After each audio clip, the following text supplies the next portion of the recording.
5 companies are about to spend more than $700 billion in a single year. Amazon, Microsoft, Google, Meta, and Oracle have collectively committed between $640 and $710 billion in capital expenditure for 2026, the largest corporate build-out in history. But why now? The short answer is AI has gone from experimental to mission critical. Normally, companies spend conservatively and scale gradually. Not anymore. For the past decade, hyperscalers spent around 40% of their cash flow on infrastructure. Now they're approaching 100%. Nearly every dollar of free cash flow is going straight back into data centers, GPUs, and power systems. They're not waiting for demand to materialize, but they're building ahead of it and betting that whoever controls the infrastructure controls the AI economy. At the center of this spending wave is one company, NVIDIA. NVIDIA's quarterly revenue has gone from around $6 billion in early 2023 to $57 billion in quarter 3 of fiscal 2026, a record that beats expectations by over $2 billion. And the consistent estimate for Q4, which reports here in a few days, is $65 billion.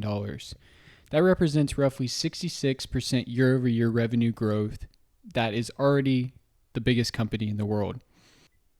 NVIDIA is the headline, but the entire semiconductor industry is surging.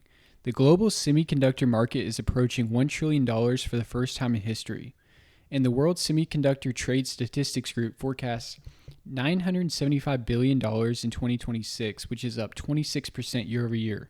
For context, the entire market was $412 billion in 2019. We've more than doubled in 7 years, and AI is the primary driver. But the biggest supply constraint happening right now is in memory. High bandwidth memory, or HBM, is completely sold out through 2026. All 3 major producers have no available capacity. They're rationing supply to hyperscalers. In early February, TrendForce revised DRAM price forecasts up to 90 to 95% quarter-over-quarter increases for quarter 1 of 2026, which is far higher than anyone expected just weeks ago. And Bloomberg has called this a global crisis in the making. The other massive bottleneck is power. Goldman Sachs estimates AI will drive a 175% increase in data center power demand by the end of the decade in their latest report.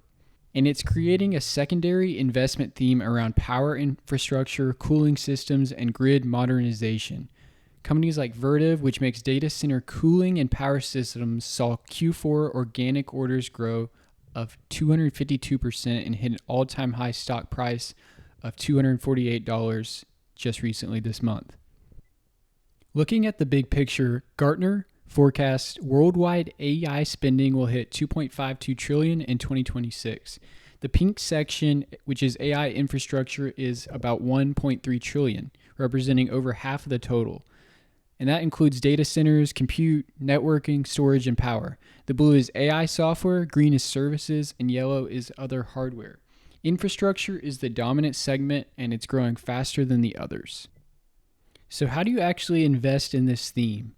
The value chain has 5 distinct layers. On the left, you have the hyperscalers. They're spending the capital. Then GPUs and AI chips. Then memory. Then data centers. And finally, power and cooling and the REITs that own the physical facilities. Each layer has a different risk-return profile, and some have a higher upside, but also that comes with the volatility, and some of these valuations are going to be too expensive for what the business is. The final question is whether $700 billion in annual spending can generate the adequate returns before these assets depreciate. If you want to track this theme, follow the hyperscaler earnings calls, watch the prices, pay attention to the developments and indicators in this space.